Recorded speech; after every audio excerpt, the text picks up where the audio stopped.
Press media का शुक्रिया अदा करता हूं कि आपने बड़े शॉर्ट नोटिस में हमारे कहने के ऊपर आप आए, अपना कीमती समय आपने निकाला हमारे लिए। ये मैं आपको बताऊं कि ये जो प्रेस कॉन्फ्रेंस है हमने काफ़ी देर के बाद ये आज करी है, क्योंकि 2 साल हो गए ई बिडिंग सिस्टम जो था वो चल रहा था और हमें 2 साल पहले नकार दिया गया था, जो कि एक अच्छा खासा आराम से एक लोग अपनी लाइवलीहुड उनको निकाल दिया गया। तो डे बाय डे हमने गवर्नमेंट को अप्रोच कर रखी थी और हम लोग हमेशा अप्रोच करते थे, लेकिन गवर्नमेंट की तरफ से हमें ये एश्योरेंस थी कि हम आपको कहीं ना कहीं कुछ ना कुछ एडजस्टमेंट देंगे, और हमेशा ये गवर्नमेंट की तरफ से हमें आश्वासन रहा। तो आज हमें ये जो प्रेस कॉन्फ्रेंस बुलानी पड़ी, उसमें ये था कि ये जो पॉलिसी आज 2023-24 की आई, उसमें एक चीज जो है बड़ी क्लियर होगी कि आज भी हम कहीं पे स्टैंड नहीं करते, और जो हमारे साथ वादे किए गए, जो हमारे साथ कहा गया कि हमारे खिलाफ कोई नेगेटिविटी नहीं है, आज वो नेगेटिविटी जो है हमारे सामने। तो इसलिए आज हमने ये आप लोगों को तकलीफ दी। तो प्रेस कॉन्फ्रेंस का ये है कि जो एक मेन मोटो जो है उसमें मैं एक थोड़ा सा आपको पढ़ के बताता हूँ। कुछ टेक्निकल साइड्स भी हैं, वो आपको ये हमारे एक्स फॉर्मर प्रेसिडेंट हैं दिग्विजय जी, ये आपको पूरी तरीके से उसके बाद बताएंगे। पहले तो ये है कि हमने ये जो प्रेस कॉन्फ्रेंस बुलाई है, ये मैंने आपको पहले बता दिया कि ये एक रोष है। रोष इसलिए है कि अगर हम एक चीज कह रहे हैं कि भाई हम लोग पार्शियलिटी नहीं करते, पैरिटी लाते हैं, ट्रांसपेरेंसी है, तो आज इस ट्रांसपेरेंसी जो है आप इस पॉलिसी में देखेंगे कि कैसी ट्रांसपेरेंसी है, और इसमें कोई भी आदमी, आम आदमी जो है वो पार्टिसिपेट नहीं कर सकता। अगर कोई करता है तो वो प्रॉक्सी है, ओनली प्रॉक्सी है, क्योंकि आज जो बिडिंग सिस्टम शुरू होने जा रहा है वो उसके जो bid amount, minimum bid amount है वो जो है वो 15 लाख रुपए है।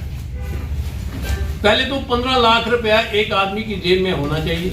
और उसके बाद एक MGR है जो कि करीबन एक एवरेज निकाल के चले तो वो 12 लाख रुपया बनती है। 12 लाख रुपया वो हो गया, 15 लाख वो हो गया, 27 लाख रुपया हो गया। प्लस उसके बाद 10 लाख रुपया हमने EMD जमा करवानी है, जो स्टार्टिंग बिड देने के लिए है। 27 और 10 37 लाख रुपया हो गया, और प्लस जो उसमें मटेरियल डालना है, प्रोडक्ट डालना है, तो उसके लिए 15 लाख रुपया और चाहिए। कुल मिला के मिनिमम एक छोटी दुकान भी जो है उसको 60 लाख रुपया चाहिए, तो जाके वो काम कर सकेगी। और लिहाजा ये है कि इसमें आम लोग जो हैं वो पार्टिसिपेट नहीं कर सकते। और आपको मैं ये पूरी तरीके से बता दूं कि हमारे में से कोई भी आदमी इसमें पार्टिसिपेट ना कर सकता है और ना करेगा। और दूसरी बात ये है कि हमारी एक स्ट्रांग रिजेंटमेंट है उन लीडर्स के प्रति, और स्पेशली बीजेपी के प्रति, कि जिनके दरवाजे हमने हर समय खड़काए और हर समय उनको जाके हमने दस्तखत दी कि हमारे साथ जाति हो रही है।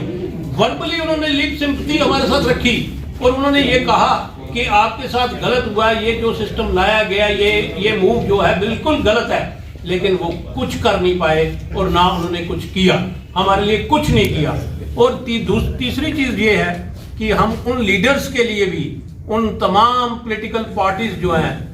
उनके लीडर्स का शुक्रिया भी अदा करना चाहते हैं, जिन लोगों ने हमारे लिए आवाज बुलंद की,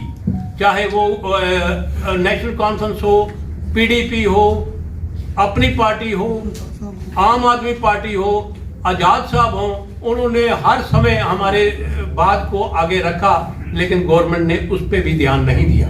और तीसरा ये एक चीज बताऊं, जो कि एडमिनिस्ट्रेटिव लेवल पे एक जो ऑफिसर होता है जो कि पब्लिक रिलेशन रखता है, उसको कहते हैं डिविजनल कमिश्नर।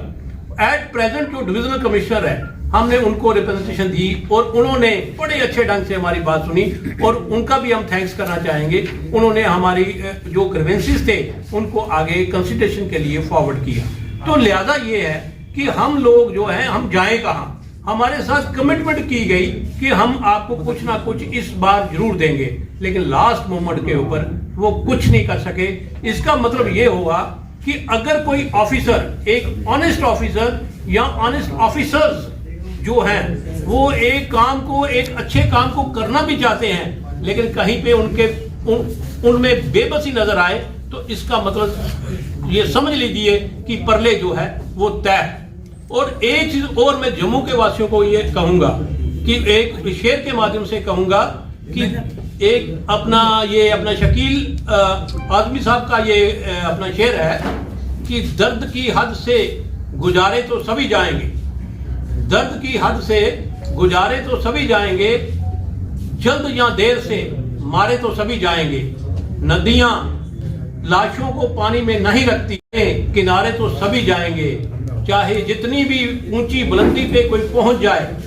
आसमानों से नीचे उतारे तो सभी जाएंगे। तो ये मेरे कहने का मकसद है कि हमें यूनाइट होना होगा, जम्मू को यूनाइट होना होगा, ताकि कोई भी देखिए, अगर एक अच्छी सरकार चल रही, मैं मानता हूं अच्छे लोग बेबस क्यों हैं, वो क्यों नहीं अच्छा काम करते। अगर या तो कह दें कि हम लोगों ने गलत काम किया, माफिया हमें कहा गया, अरे भैया 228 दुकानें थी, 228 में से 200 फैमिली काम करती थी, 200 फैमिली काम करती थी, कहां से हुआ माफिया। आज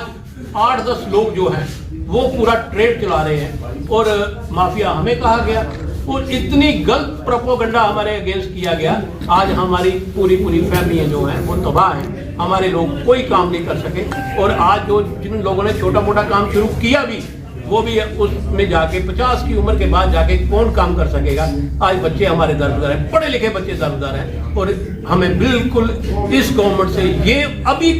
की बार उम्मीद ना थी, जबकि एक बड़ी सॉलिड हमें कमिटमेंट की गई थी, और हमने भी एक रिप्रेजेंटेशन दी थी कि भाई कुछ शेयर हमें दे दो, सब खाएं। लेकिन आज देखें ओवर चार्जिंग का हाल देखें, 150 करोड़ रुपए से ऊपर ओवर चार्जिंग है। एवरेज निकाल के देख लो, सेल कंसिडर कर लो, और हाहाकार आप लोग सब कवर करते हो, हमें नहीं मालूम, आप सब कवर करते हो। अभी पिछले दिन देखो 40-50 रुपए बोतल चार्ज किया जा रहा है, और हमारे जमाने में 1-2 रुपया होता था, और इंस्पेक्टर, डीसी, ईटीओ साहिबान ऐसे आते थे कि जैसे कि हमने कोई बहुत बड़ा गुनाह कर दिया, और हम लोग वो भी नहीं करते थे। कोई ऐसे सिस्टम हुआ करते थे, एक्ट के मुताबिक थे। आज एक्ट की टोटली वायलेशन है, और कोई भी सामान जो है हमारी दुकान से बाहर नहीं जाता था, आज खुले हम जा रहा है। तो इसके लिए हमें ये रिजेंटमेंट है। और एक चीज और, मैं फिर भी एलजी साहब से रिक्वेस्ट करूंगा कि हमारे लोगों को कंसिडर कीजिए, कंसिडर कीजिए, हमारे लोगों को कंसिडर कीजिए, और एक स्मूथ बिजनेस की तवक्को रखिए, और जिसमें डिपार्टमेंट भी डिफेम ना हो और गवर्नमेंट भी डिफेम ना हो। ये ओवर चार्जिंग गवर्नमेंट को भी डिफेम करती है, और मेरे लोगों का पैसा जो है, आप लोगों का पैसा जो है वो किसी और की जेब में जाता है, और